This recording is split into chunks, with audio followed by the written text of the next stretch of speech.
تو اس کے وکیل نے عمران خان سے کہا ایک بھی جھوٹ بولا، ایک بھی کوئی دستاویز مشکوک ہوئی، میں عدالت میں کھڑے کھڑے تمہاری وکالت سے دستبردار ہو جاؤں گا۔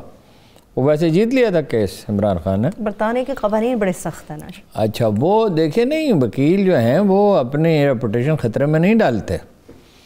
اس میں کیا ہوا تھا جو جس کیس میں انہیں سزا ہوئی ہے کہ وہ انہوں نے ان کے جو لائر تھا وہ نواز شریف صاحب کا، اس نے کوئی جعلی ڈاکومنٹس بنائے تھے، تو ایک پاکستانی وکیل سے رابطہ کیا گیا اور اس نے ٹریس کر لیا، وہاں ادارے ہیں جو انفارمیشن پرووائڈ کرتے ہیں، اور اس سے کہا میں تمہارا لائسنس کینسل کرا دوں گا۔ پھر بھی وہ جو فونٹ تھا کیا کیلیبری فونٹ، پھر بھی انہوں نے بنا لیا۔ پھر بھی مطلب یہ ہے کہ وہ کہا، ایک شہزادے کا بیان بھی منگوا لیا۔ تو یہ ایک نفسیاتی جنگ ہے۔ دسمبر میں مارچ میں چلے جائیں گے، نومبر میں چلے جائیں گے، دسمبر میں چلے جائیں گے، لانگ مارچ ہو جائے گا۔ وہ مولانا تو 2 سال 1.5 سال پہلے انہیں بھیج رہے تھے۔ اچھا مارچ میں میرا خیال ہے کہ یہ کہیں گے یہ ایک عمران خان کے لیے مشکل وقت ہے، لیکن اس میں خصوصیت ہے کہ وہ کھڑا رہتا ہے، وہ دباؤ قبول کریں گا۔ یہ جو رانا ثناءاللہ نے کہا نا اس کی نیند اڑی ہوئی ہے حکومت کی، عمران خان صاحب کی نیند اڑی ہے۔ عمران خان صاحب کی میں ان کے ساتھ بہت وقت گزارا ہے، بے شمار دن گزارے ہیں۔ رات کے 12 بجے وہ بالکل آرام سے سو جاتے ہیں، کتنا ہی بڑا کرائسس ہو، الیکشن جیتا ہوا ہو، ہارا ہوا ہو، کوئی مصیبت درپیش ہو، اس کی نیندیں نہیں اڑی ہوئی ہیں۔ ٹھیک ہے، پریشان تو دونوں ہیں، ظاہر ہے وہ بھی پریشان ہیں، وہ بھی ایٹ سٹیک ہیں، یہ بھی ایٹ سٹیک ہیں۔ تو دونوں کے چہرے بھی دیکھ لیں، عمران خان کو بھی دیکھ لیں، اس کو بھی دیکھ لیں۔ صحیح ہے، لیکن رانا ثناءاللہ صاحب تو یہ بھی بات کر رہے ہیں ہارون صاحب کہ عوام نواز شریف صاحب کا استقبال کرنے کے لیے پلکیں بچھانے کو بےتاب ہے، آنکھیں ان کی تک رہی ہیں۔ پلکیں بچھی ہوئی، میں راستے میں آیا تو میں نے دیکھا بے شمار پلکیں بچھی ہوئی ہیں۔ یہ بڑی زیادتی ہے کہ جہاں سے نواز شریف صاحب نے گزرنا ہے جن پلکوں سے وہاں سے آپ نہیں، وہ جس راستے سے انہوں نے ادھر میں گیا تھا نا، تو پلکیں بچھی ہوئی تھیں، اور لوگوں نے پوچھا بھائی یہ کیا؟ انہوں نے کہا جی بھائی نواز شریف صاحب شاید آ جائیں تو ہم ابھی سے تیار ہیں۔ نواز شریف صاحب کے سامنے پلکیں بچھانے کے لیے تو ان کے بھائی نہیں گئے تھے، آپ کو یاد ہی ہے؟ جی مجھے یاد ہے ہارون صاحب، وہ نہیں پہنچے تھے، قافلہ نکلا تھا مگر وہ نہیں پہنچے تھے۔ وہ بڑی پارٹی ہے، الیکشن جیت سکتی ہے، لیکن نواز شریف صاحب تو جائیں گے جیل، ان پہ تو پابندی ہے، 10 سال کی سزا ہے، ان کی صاحبزادی کو بھی 7 سال کی سزا ہے، اور اس کی جان بچانے کے لیے جو حربے وہ استعمال کر رہے ہیں اس سے بچے گی تو نہیں، بچیں گی تو دلیل سے بچیں گی نا۔ جب کوئی قانونی جواز فراہم کیا جائے گا، عدالتیں تو ہمیشہ مہربان رہی ہیں شریف خاندان پہ، ٹھیک ہے، لیکن کوئی دلیل ہو تو مہربان ہوگی نا، بغیر دلیل کے کیسے؟ آپ نے عدالتوں کی بات کی ہارون صاحب، دا موسٹ امپورٹنٹ جو انکشاف ہوا ہے، جس دفتر کے اندر یہ مکمل حلف نامہ سائن ہوا، تمام چیزیں معاملہ طے ہوا ہے، یہ فلیگ شپ ریفرنس کیس جو تھا یہ اسی کمپنی کا دفتر ہے۔ نواز شریف صاحب تو کیوں کہتے ہیں میری ملکیت میں نہیں ہے، میرا کبھی یہ نہیں رہا اور میرا کوئی تعلق نہیں ہے، وہیں بیٹھ کر سارے معاملات نمٹا رہے ہیں وہ۔ نواز شریف صاحب تو یہ بھی کہتے ہیں کہ اگر میرے احساس سے میری آمدن سے زیادہ تو کسی کو کیا تکلیف ہے، اور یہی ایک جائیداد نہیں ہے، ابھی بہت سی جائیدادوں کا انکشاف ہوگا۔ اس میں تو وہ بری ہوئے میں ہیں کہ ان کی ملکیت ثابت نہیں ہوئی، وہ بری کر دیے گئے۔ ثابت نہ ہونا ایک دوسری بات ہے، ایک جرم سرزد ہوتا ہے اور وہ ثابت نہیں ہوتا، عدالت گواہیاں چاہتی ہے، ڈاکومنٹس چاہتی ہے، ثابت نہ ہونا دوسری بات ہے، لیکن وہ یہ بتا تو نہیں سکتے نا کہ یہ انہوں نے کہاں سے لیے ہیں، اور یہ تو ایک عام بات تھی، ایوری بڈی نیو اٹ، یہ تو پاناما کیس تو بہت بعد میں ہے، اس سے 1 سال پہلے میں نے لکھا تھا کہ ان کی پراپرٹی ہے، وہاں $800 ملین کی انویسٹمنٹ ہے، یہ پیسہ کہاں سے گیا جو انہوں نے انویسٹمنٹ کی ہے؟ ابھی ملک ریاض صاحب سے بھی انہوں نے لین دین کیا اور لوگوں سے بھی کیا، اتنی بڑی کمرشل پراپرٹی کا بزنس ہے، تو یہ لندن کا، مغربی لندن کا مہنگا ترین علاقہ ہے، تو یہ پیسہ آیا کہاں سے ہے، اس کی تو کوئی وضاحت وہ نہیں کرتے۔ ٹھیک ہے، تو ابھی پرسوں تو ہارون صاحب ہیئرنگ ہونے جا رہی ہے اسی معاملے کو لے کر، رانا شمیم صاحب کے حلف نامے کو لے کر، پرسوں اس حلف نامے کو کھولا بھی جائے گا، کیا دیکھ رہے ہیں؟ کیا تو وہ مان گئے ہیں کہ یہی ہے، کیا یہ تم نہیں کہ دیکھو عدالتوں کے بارے میں نہ پریڈکٹ کیا جا سکتا نہ کرنا چاہیے، وہ عدالت اب اس کو دیکھے گی جو فیصلہ کرنا چاہیے۔ ٹھیک ہے، مگر رحمان ملک صاحب کی باتوں کو نہیں جھٹلایا جا سکتا ہارون صاحب، وہ کہتے طوفان کا یا میرے مالک رحمان ملک کی باتوں کو، وہ ہمارے رحمان ملک کی باتوں کی تو کبھی تصدیق ہی نہیں کی جا سکتی.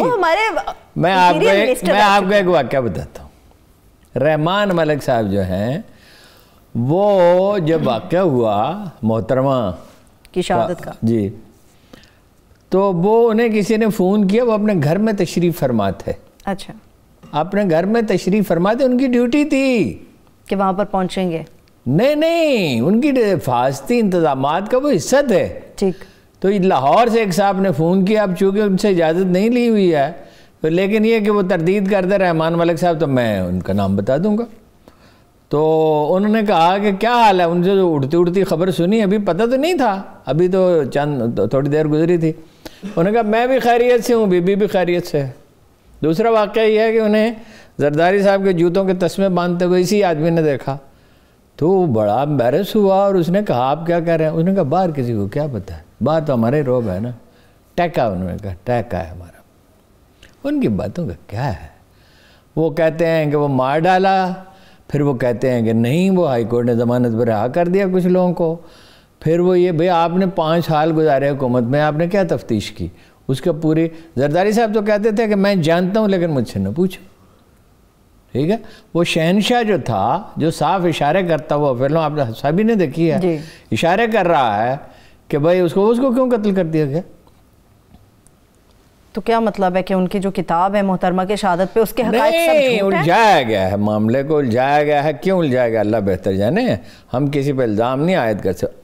نظر بظاہر جو دکھائی دیتا ہے، جو سمجھ میں آتا ہے، تو وہ یہ جو ایکسٹریمسٹ تھے قبائلی علاقے کے پاکستانی طالبان، انہوں نے قتل کیا.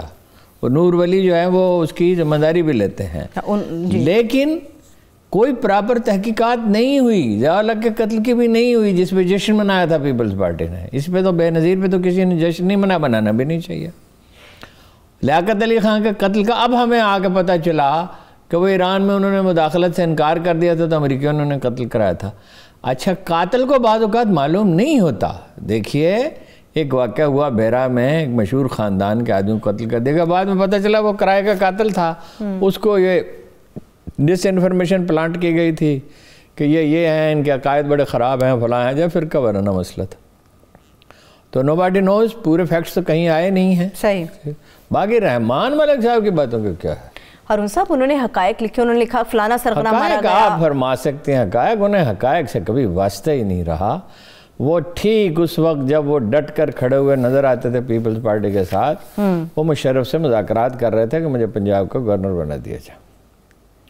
اچھا چلیے، ان کو ہم سنجیدہ نہیں لیتے. شیخ رشید صاحب کو سنجیدہ لے سکتے ہیں؟ اب آج کل جو باتیں کر رہے ہیں وہ بات میں منحصر ہے نا. کیا بات؟ نواز شریف صاحب کے بارے میں کہتے ہیں ٹکٹ میں خرید کے دیتا ہوں، ویسے بھی اگر وہ واپس آ جائے تو ہماری حکومت کو کوئی فرق نہیں پڑتا. واقعی فرق نہیں پڑتا تو پھر اتنی باتیں کیوں کر رہے ہیں؟ نواز شریف صاحب کو ان کے ٹکٹ کی کیا ضرورت پڑ گئی؟ دیکھیے نواز شریف صاحب اگر آئیں گے تو اس لیے نہیں آئیں گے. یہ کہا بھی آج اگلے کے لیڈر نے کہ یا تو ان کا ویزا ایکسٹینڈ ہو جائے گا یا پھر وہ آ کے جمہوریت کا علم اٹھا لیں گے. عجیب بات ہے. تو وہ اگر آئیں گے تو مجبوری سے آئیں گے. اور ظاہر ہے بہادری چونکہ نہیں گزری ان میں سے کسی کو. جن کو آپ بہت بہادر سمجھتے ہیں وہ بھی کوئی بڑے بہادر نہیں. ٹھیک ہے، لیکن ہارون صاحب میں نے ان میں سے بہت سو کے چہرے زرد دیکھے ہیں جب کرائسس ہوتا ہے تو. ٹھیک ہے، شیخ صاحب پھر یہ بات کیوں کر رہے ہیں کہ اگر وہ واپس آتے ہیں حکومت کو فرق نہیں پڑتا؟ اتنی باتیں، پریس کانفرنس، سارا دن بات ہوتی ہے. اتنی بات تو دیکھیں، یہ دیکھنا اندازہ ہے نا، میں نے کل بھی عرض کیا تھا، صاحب معاملہ کی رائے کوئی رائے نہیں ہوتی. ایک آدمی فریق ہے، اس کی رائے کی وہ حیثیت نہیں ہے. لیکن جو کچھ دکھائی دے رہا ہے، جو کچھ نظر آ رہا ہے، وہ یہ ہے کہ عمران خان صاحب کہیں نہیں جا رہے، دباؤ میں ہیں، شدید دباؤ میں رہیں گے. اندازہ یہ مارچ فیبروری تک تو دباؤ میں رہیں گے. اس کی بڑی وجہ پختونخوا کے الیکشن ہے، جہاں انہوں نے جو غلطی ہے وہ اپنی جاری رہی ان کی. انہوں نے پارٹی کی تنظیم نہیں کی، کوئی میکنزم نہیں بنایا ٹکٹیں دینے کا. اور اب بھی جو انہوں نے کیا ہے تو اس میں بھی بہت سے ایسے لوگ شامل ہیں. بائی دی وے صبح فجر کے وقت فرمان شاہ صاحب فون کر رہے تھے. اچھا، گورنر صاحب؟ ہاں جی، کہ میں کمیٹی میں نہیں ہوں. میں نے کہا اچھی بات ہے، ذرا انگریزی ٹھیک اپنی کرو میرے بھائی. انگریزی نہ لکھا کرو، اردو میں لکھا کرو۔ پھر انہوں نے اردو میں میسیج بھیجا، میں اس کمیٹی کا ممبر نہیں ہوں۔ تو وہ اپنا جو ہے آپ بھی دیکھیں نا، اس میں ایک تضاد جو تھا، کل ہم نے اس پہ غور ہی نہیں کیا۔ بتائیے۔ حکومت بنتے ہی عمران خان صاحب نے، جو پارٹی کے وزراء تھے، کابینہ میں شامل تھے جو لوگ، یا وزیر اعلیٰ تھا کوئی، یا کوئی صوبائی وزیر تھا، ان سے پارٹی کے عہدے واپس لے لیے تھے۔ اب سب وزراء کو دے دیے ہیں عہدے۔ انہیں سمجھ ہی نہیں آ رہی پارٹی کی تنظیم کیسے کرنی ہے۔ کسی سے مشورہ کریں تو انہیں مشورہ دے، یہ نہیں ہے کہ ٹیلنٹ نہیں ہے، یہ نہیں ہے کہ ذہنی لوگ تربیت نہیں کی۔ نوجوانوں میں بہت سے لوگ تھے، نوجوان کیا تھے، وہ جو لوگ مطلب ان کے ساتھ آئے ہیں لوگ، زیادہ تر 8، 9، 10، 11 میں وہ عروج پہ پہنچ گیا، 30 اکتوبر 2011 کو عروج پہ پہنچ گیا۔ تو اقتدار تو ملا انہیں 2018 میں، تو 7 سال اگر ان کی تربیت کی ہوتی، کوئی نظام بنایا ہوتا۔ میں ان سے کہتا رہتا تھا بھائی سرکلر بھیجیں، پوائنٹ آؤٹ کریں سیاسی کام کیسے ہوتا ہے، حتیٰ کہ ایک مسئلہ مستقل لٹکا رہتا تھا کہ ٹاک شوز میں ان کے جو لوگ جاتے تھے وہ بات نہیں کر سکتے تھے۔ تو میں نے کہا کہ بھائی یہ ورکشاپ کرائیں، لوگوں کو بلائیں، اور یہ چند ان کی تربیت چاہیے، جھجک ہوتی ہے اور کچھ بھی نہیں۔ چودھری شجاعت صاحب سے جب میں پہلی دفعہ ملا تو وہ ایک فکرہ بول کے خاموش ہو جاتے تھے، اور خاموش ہو کے پریشان بھی ہو جاتے تھے۔ تو میرے ساتھ جو صاحب تھے، نون جرنلسٹ تھے، تو انہوں نے کہا یار یہ تو کچھ بھی نہیں کر سکیں گے، میرا بھی تاثر ہی تھا۔ لیکن اب وہ اتنی یکسوئی سے گفتگو کرتے ہیں، بیمار ہو گیا دوسری بات، اتنے وہ کلیئر ہوتے ہیں جب کوئی بات کرتے ہیں، اور اتنی ان کا تجزیہ اچھا ہوتا ہے کہ آدمی حیرت زدہ رہ جاتا ہے۔ ٹھیک ہے، تو مشیران کا بیسیکلی مشیران کا مسئلہ ہے نا ہارون صاحب، عمران خان صاحب کو لے کے اسی کے اوپر مشورہ کرنے کی طرح۔ ٹھیک ہے ہارون صاحب، یہ پوری گفتگو جب سے نواز شریف صاحب کی واپسی کے اوپر بات ہو رہی ہے، ایک بڑی خطرناک موڑ کی طرف جا رہی ہے۔ راک ایجنٹ کے حوالے سے بڑی باتیں ہو رہی ہیں کہ تو پھر اس سے بھی ایک بات سمجھ لیں، پلان ہو گیا آؤٹ۔ اگر کوئی پلان تھا، بظاہر تو ایسا لگتا ہے کہ تھا، جب بات کھل جائے اس کے بعد اس منصوبے پہ عمل نہیں ہو سکتا۔ ویسے بھی اس کے راستے میں بہت رکاوٹیں تھیں۔ آپ یہ راک ایجنٹ کے حوالے سے بات کر رہے ہیں؟ میں یہ نواز شریف کی واپسی کے حوالے سے، یا اگر کوئی سازش ہو رہی تھی تو وہ تو اس کا تو سارے ہر چیز منظر عام پہ آ گیا، اب نہیں ہو سکتا۔ ٹھیک ہے، تو اس حوالے سے کیا کہیں گے ہارون صاحب؟ یہ جو راک ایجنٹ کو واپس لانے کے اور اس کے اوپر بات چیت کے حوالے سے بات چلی، شیخ صاحب نے بھی بات کی کہ ان کا نام لے کے انہوں نے کہا کہ ان سے ہماری کوئی بات چیت نہیں ہو سکتی۔ کچھ دن پہلے عامر لیاقت صاحب کچھ دن پہلے انہوں نے بھی بات کی، انہوں نے کہا اگر اس سے بات ہو سکتی تو پھر اس سے بھی بات کر لیں۔ نہیں، وہ تو یہ تو فکر بازی ہے نا، اس پہ میں کیا کہوں۔ وہ راک ایجنٹ کے کارنامے بھی معلوم ہے، یہ بھی معلوم ہے اس کو پروٹیکشن کس نے دی۔ انڈیا تو بالکل ننگا ہو جاتا ہے نا دنیا کے سامنے، جیسے ڈس انفو لیب میں وہ آپ نے دیکھا ہے کہ وہ کس نے اس کو بے نقاب کیا؟ یورپی یونین سے وابستہ ایک ادارے نے اس کو بے نقاب کیا۔ کوئی 200-250 ویب سائٹس ہیں، اور کچھ ویب سائٹ جو ہیں وہ کچھ ادارے جو ہیں ختم ہو چکے تھے، کچھ غیر فعال تھے، ان کے نام پہ پاکستان کے خلاف پروپیگنڈا انہوں نے کیا۔ اب مسئلہ ان کا یہ ہے کہ اندر سے وہ ٹوٹ رہے ہیں، بری ان کی حالت ہے، دلت ناراض ہیں، سکھ ناراض ہیں، مسلمانوں پہ یلغار کی ہوئی ہے، تو وہ اندر سے اس کی شکست ریخت ہو رہی ہے۔ تو اس کا حل انہوں نے یہ نکالا ہے، دیکھیے یہ حل نہیں ہوتا۔ حل یہ ہوتا ہے جہاں ڈیمیج ہو رہا ہے اس کو ریپیئر کیا جائے۔ حل یہ نہیں ہے کہ آپ اپنے مخالفوں کو ختم کر دیں۔ انڈیا کی تو پالیسی ہے پہلے دن سے پاکستان کو ختم کرنے کی۔ تو نہرو نے کہا تھا کہ پاکستان ختم ہو جائے گا، تو قائد اعظم نے اپنی گرجدار آواز میں کہا نو پار آن ارتھ کین انڈو پاکستان۔ مشرقی پاکستان میں تو 1 اور 16 کا تناسب تھا، بعض لوگ کہتے ہیں 1 اور 25 کا تناسب تھا۔ اچھا، 2 ڈویژن 2 آرمی تھی ساری، اور مطلب سازش کر کے راستہ بند کر دیا گیا تھا، ہوائی جہازوں سے بھی نہیں بھیجی جاتی۔ نیم پاگل آدمی کو حکمراں ہوتا ہے کہ حادثہ ہو گیا۔ اور بنگلہ دیش کا کیا ہے؟ بنگلہ دیش کب تک حسینہ واجد کی حکومت رہے گی؟ کب تک؟ بنگلہ دیش تو کشمیر میں اتنی تو پاکستانی اسٹیبلشمنٹ نے اور حکومت نے اتنی مہم نہیں چلائی جتنے بنگلہ دیش میں جلوس نکلے ہیں۔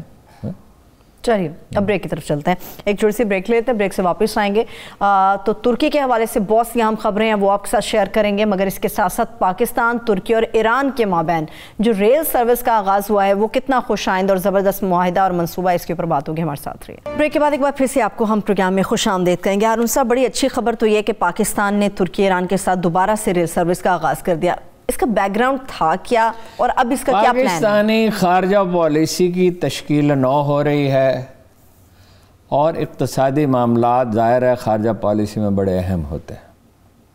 ترکی پاکستان کا سب سے اچھا، سب سے قریبی، سب سے زیادہ قابل اعتماد دوست ہے، لیکن صرف $65 ملین کی ٹریڈ ہے، جس میں $30 ملین کا سامان ہم بھیجتے ہیں اور $35 ملین کا وہاں سے آتا ہے۔ 21 دن لگتے ہیں اگر سمندر سے سامان بھیجا جائے ترکی، اور ٹرین میں لگتے ہیں 8 دن۔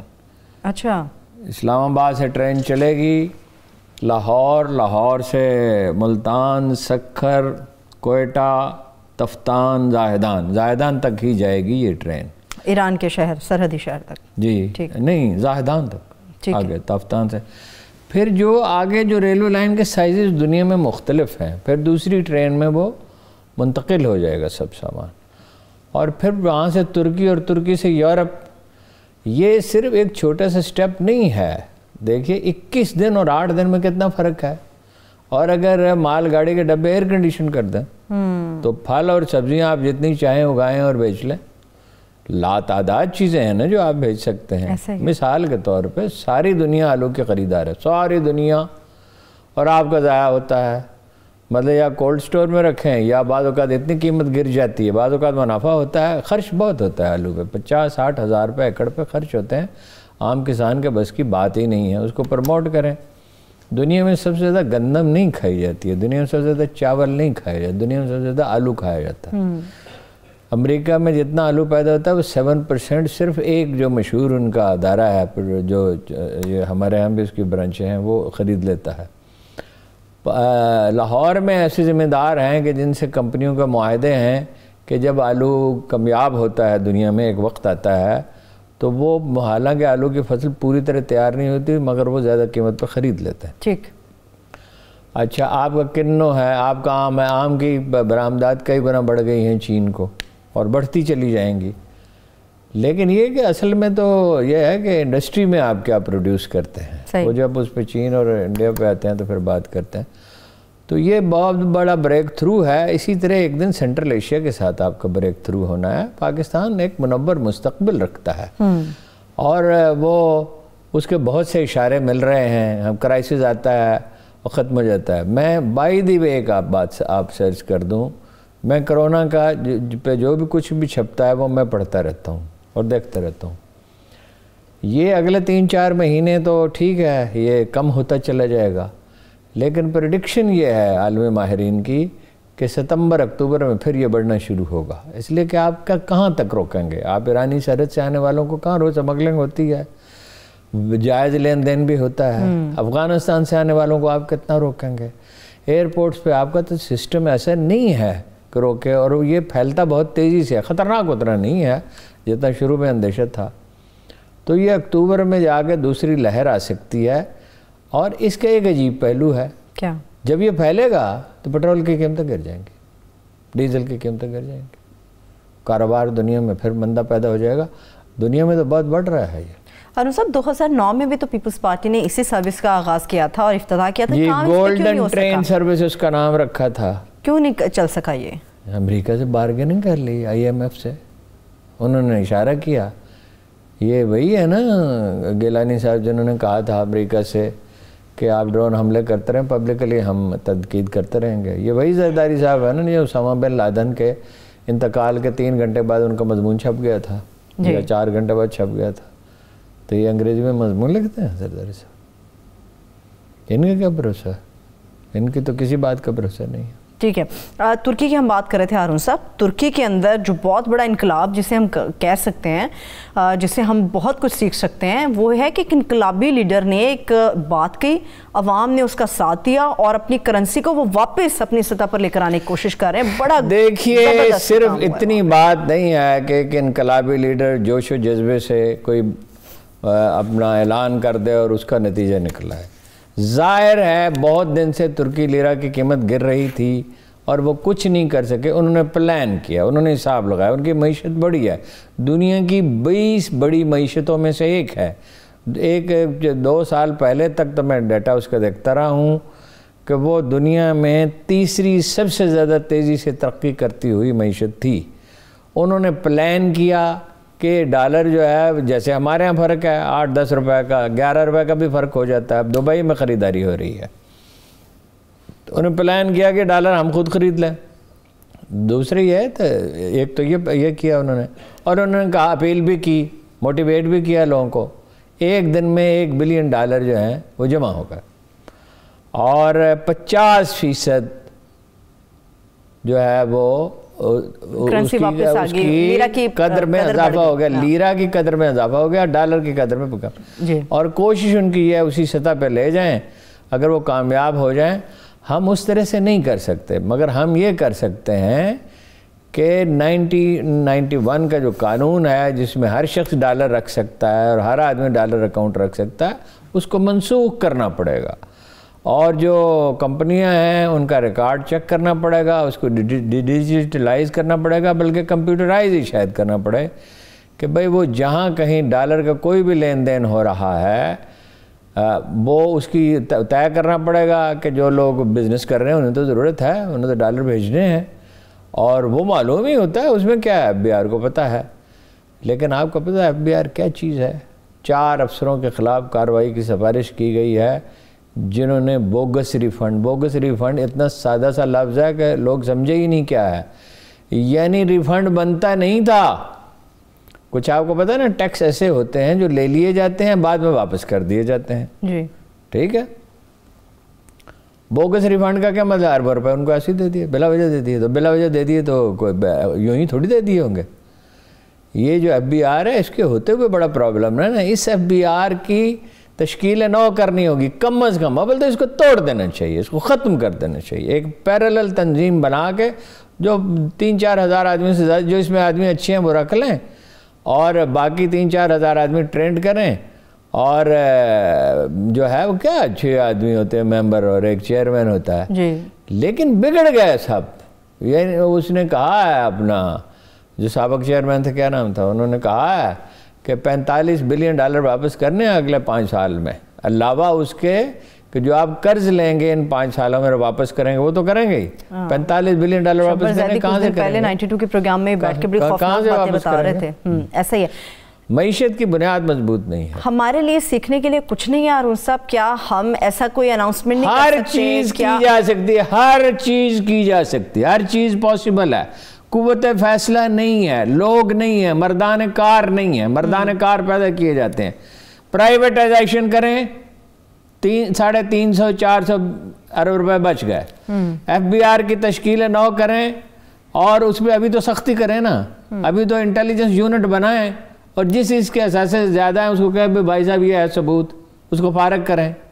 انٹیلیجنس کی تو بڑی مہارت ہے پاکستان میں، ٹھیک ہے صحیح۔ اچھا، اس کے بعد جو ہے وہ زراعت میں توجہ دیں، فوری ترقی زراعت سے ممکن ہوتی ہے۔ کچھ اور اقدامات ہیں، میں نے آپ کو اس دن گن کے بتایا تھا کہ 1500 ارب روپے جو ہیں وہ 40 ارب روپے تو PI میں جاتے ہیں، کیوں وجہ پرائیویٹائزیشن کریں، ٹھیک ہے، اور اقدامات کرنے کی ضرورت ہے، معیشت ٹھیک ہو سکتی ہے۔ پاکستان کی معیشت جو ہے وہ آدھی ڈاکومنٹڈ نہیں ہے، ڈاکومنٹڈ ہو جائے تو ٹیکس آبویسلی دگنا ہو جائے گا۔ صحیح ہے، معیشت کی بہتری کی بات ہم سب کر رہے ہیں، ایک لہر یہ بھی اٹھی ہے، بات چیت جو چل رہی ہے کہ پاکستان اور انڈیا کو اپنی حالت بہتر کرنے کے لیے سرحدی معاملات کو ہٹا کر بالا ہو کر ان معاملات سے اپنی معیشت کے اوپر بھی توجہ دینی چاہیے۔ وہ تو ٹیررزم رکے تو تب ہے نا، دیکھیے چین اور انڈیا کا معاملہ مختلف ہے، امریکہ کے ساتھ ٹریڈ نہیں ہے ان کی اتنی بڑی، وہ بند کر سکتے ہی نہیں ہے، سوال ہی نہیں پیدا ہوتا، ڈیپینڈنٹ ہو گیا۔ وہاں ایک کلاس جو تجارت کرتی ہے، امریکہ میں جو لوگ چین سے مصنوع مثلا موبائل منگواتے ہیں جی، میں آپ کو اس کی مثال دیتا ہوں، جو بلڈنگز ہوتی ہیں نا، بڑی بڑی پرانی بلڈنگ ہیں 2-2 سال کی، ان کو رینوویٹ کیا جاتا ہے، ان کی مرمت کی جاتی ہے، پورا ایک بزنس ہے امریکہ میں۔ اس کے لیے کیمرے استعمال ہوتے تھے، اب پتہ نہیں اب بھی ہوتے ہیں یا نہیں، میں تو 20 سال پہلے گیا تھا، اس وقت کی بات کر رہا ہوں، 21 سال پہلے۔ تو وہ کیمرہ جو ہے امریکی مارکیٹ میں وہ اویلیبل تھا $8-9 کا، وہ ایک دفعہ استعمال کے بعد ضائع ہو جاتا تھا، تصویریں بنا لیتے تھے، اس پہ ایکسپرٹس کام کرتے تھے۔ وہ ایک نوجوان نے بیٹھ کے انٹرنیٹ پہ کام کیا تو پتہ چلا اس کی قیمت $2.25 ہے۔ اب لیبر سستی ہے نا چین میں، امریکہ میں مہنگی ہے، پھر چینی بہت محنتی ہے، امریکی اتنے محنتی تو نہیں ہے، تو ڈپینڈنٹ ہے ایک دوسرے پہ۔ $1.83 بلین کی تجارت تھی انڈیا اور چین کی آج سے 20 سال پہلے، 21 سال پہلے، اب ہوگی $100 بلین کی۔ دوسری بات یہ ہے کہ آپ بناتے کیا ہیں، آپ چین کو کیا دیں گے؟ چین نے تو آپ پہ بہت سی پابندیاں ختم کر رکھی ہیں، بہت نرمی کی ہے، بنگلہ دیش کے ساتھ بھی کی ہے، آپ بیچیں گے کیا ان کو؟ آپ چین کے لیے، چین کے 1.5 ارب آدمی لباس پہنتے ہیں، پاکستان میں تو بہت اچھی ٹیکسٹائل انڈسٹری ہے، کبھی یہاں گئے، ہمارے مارکیٹنگ کا پہلو بڑا کمزور ہے، وہاں جائیں، مطلب میں نے ایک اسلام آباد کے انڈسٹریلسٹ نے مجھے بتایا، one of the top industries, کہ ایک سکھ آیا، اس نے کہا جتنا کپڑا آپ بنا سکتے ہیں بنا لیں، جتنا بھیج سکتے ہیں بھیج دیں۔ انڈیا تو اجازت نہیں دیتا، رکاوٹ، چین تو رکاوٹ نہیں ڈالے گا، چین کیوں رکاوٹ ڈالے گا؟ پھر یہ ہے کہ $10 بلین کا، $15 بلین کا مال آتا ہے چین سے، دکھایا $10 بلین کا جاتا ہے، ٹیکس ہضم کر لیا جاتا ہے۔ یہ FBR کتنی بڑی لعنت ہے، لوگوں کو اندازہ ہی نہیں ہے۔ یعنی FBR تو بطور ایک ادارے کے لازم ہے، کوئی ٹیکس کلیکٹرز کے بغیر کون سا ادارہ ہوتا ہے، لیکن اب سارا تھارولی کرپٹ ہو گیا۔ وہ کہتا ہے 20,000 آدمی ہیں جو کام نہیں کرتے یا کرپٹ ہیں، پچھلے چیئرمین نے کہا، تو 2,000 آدمی ہیں، تو ان 20,000 کا کیا کرنا ہے؟ یعنی ان کے جرم کی سزا ملک کیوں بھگتے؟ انٹیلیجنس یونٹ بنائیں جو ٹاپ کرپٹ ہیں، 2-3 ہزار ان کو تو نکال دیں، ضرورت کرنی پڑے گی۔ ٹھیک ہے، لیکن ہارون صاحب کیا ہمیں چائنا کی منڈیوں تک رسائی کے لیے مارکیٹنگ کو بہت زیادہ کینوس پر نہیں لے کر آنا چاہیے؟ ہمیں اپنی ڈیلیگیشنز نہیں بھیجنے چاہیے؟ بھائی ہمارا مارکیٹنگ کا رجحان ہی نہیں۔ میں نے سنڈے بازار میں نیو یارک میں ایک تھر کے ایک پاکستانی کو دیکھا، تو اس کی شکل مجھے جانی پہچانی لگی۔ میں نے کہا کہ آپ کو کہیں دیکھا ہے؟ انہوں نے کہا آپ نے میرے بھائی، آپ کہاں سے ہیں؟ میں نے کہا اسلام آباد سے۔ اچھا۔ اس نے کہا کہ آپ نے میرے بھائی کو دیکھا ہوگا، وہ بہت ہم شکل ہے میرا، بہت فرق۔ تو میں نے کہا کہ کیا، مجھے لگا کہ پڑھا لکھا آدمی نہیں، میں نے ذرا نرمی سے پوچھا تو اس نے بتا دیا کہ وہ بالکل ان پڑھ ہے۔ میں نے کہا تم نے کیسے کیا؟ یہاں بہت مینہٹن میں اس کی بڑی شاندار دکان تھی، اس کا کرایہ میرا خیال ہے $10-15 ہزار سے کم نہیں ہوگا۔ اچھا۔ میں گیا اس پہ، اس سے ملنے کے لیے، تو اس نے کہا 1 سال میں نے امریکہ میں گھومتا پھرتا رہا۔ ہمارا مسلمان بزنس کرتے نہیں تھے، نوکری کرتے تھے یا ذمہ دار کرتے تھے، کاشتکاری کرتے تھے، تو مارکیٹنگ ہماری تو بہت کمزور ہے۔ جو کچھ ہم بناتے ہیں ٹیکسٹائل میں، تو ہم دیکھیں نا، مشینری آئی ہے نا $5 بلین کی، ٹیکسٹائل کو تو ہم اس سے کوئی 4, 6, 10 گنا کر سکتے ہیں۔ صحیح، ٹھیک ہے، مگر اس طرف ہمارا رجحان ہے۔ ایک بریک لے لیتے ہیں، بریک سے ہم واپس آئیں گے تو ایران اسرائیل کانفلکٹ کے اوپر تفصیل سے بات کریں گے، ہمارے ساتھ رہیے۔ بریک کے بعد ایک بار پھر سے پروگرام میں ہم آپ کو خوش آمدید کہیں گے۔ ہارون صاحب، آپ کو یاد ہوگا کہ اسرائیل نے دھمکی دی تھی کچھ عرصہ پہلے کہ ایران پر حملہ کیا جائے گا، اور باقاعدہ کوئی تاریخ تھی جو امریکہ کو انہوں نے بتا دی تھی۔ ایران نے کہا ہے معمولی غلطی پر ہاتھ کاٹ دیں گے۔ دھمکی نہیں دی تھی، اعلان کیا تھا، اخبارات میں مضامین چھپے تھے، ان کے ایک منسٹر نے کہا تھا ہم حملہ کریں گے۔ تو میں نے آپ سے کیا عرض کیا تھا کہ کیا کریں گے وہ؟ سوال یہ ہے کہ وہ کوئی سامنے رکھی ہوئی چیز ہے، کوئی سڑک پہ پڑا ہوا ہے، وہ ایٹمی پروگرام ظاہر ہے زیر زمین ہے۔ دوسری بات یہ ہے کہ جب آپ کوئی چیز سیکھ لیتے ہیں، آپ ایک آدمی سائیکل چلانا سیکھ سکتا ہے، آپ اس کی سائیکل چھین سکتے ہیں، اس کی سائیکل چلانے کی مہارت تو نہیں سیکھ سکتے۔ انہوں نے اس کے ایک سائنسدان کو قتل بھی کیا۔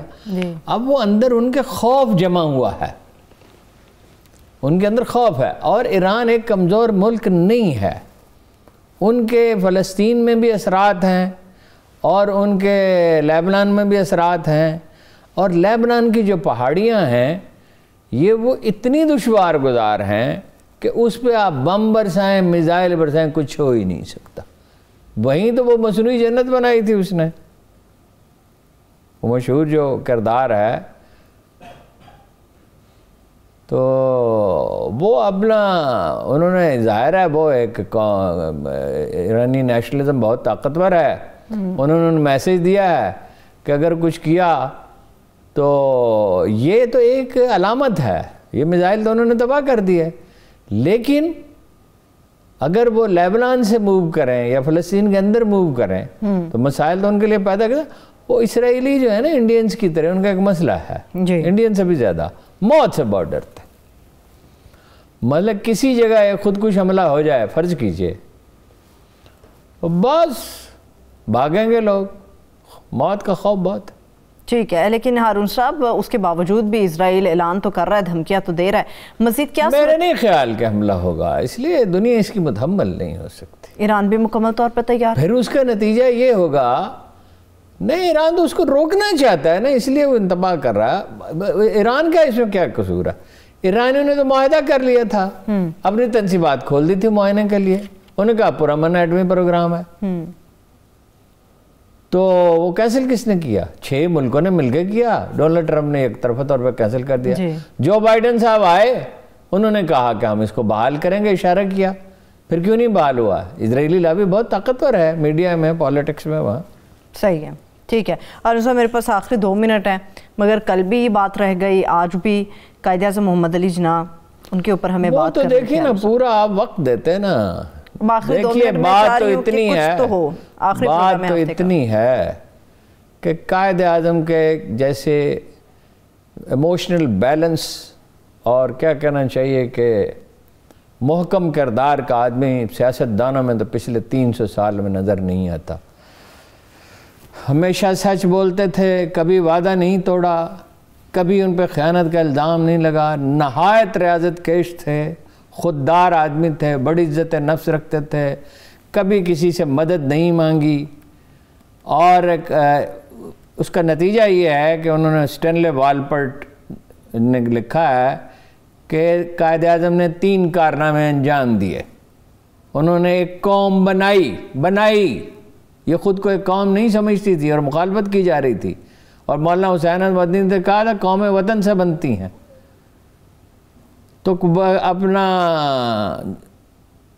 قوم بنائی، پھر اس کو آزادی دلائی اور ایک آزاد وطن لے کے دیا۔ تاریخ انسانی میں کسی سیاستدان نے یہ کارنامہ کبھی انجام نہیں دیا۔ اگر ہم ان کے راستے پہ چلتے رہتے، دیکھیے یہ 2 آدمی تھے، اقبال اور قائد اعظم۔ اقبال نے بستر مرگ پہ اپنے والد سے پوچھا، ان کے والد وفات پا رہے تھے، کہ کیا میں نے اسلام کی خدمت کا حق ادا کر دیا؟ انہوں نے کہا ہاں میں اللہ کے پاس گواہی دوں گا اپنے اسلام کی۔ قائد اعظم کہتے ہیں میں مسلمانوں کی خدمت کر رہا ہوں، اسلام کی نہیں کہتے تھے کبھی، بہت محتاط تھے الفاظ کے انتخاب کے معاملے میں۔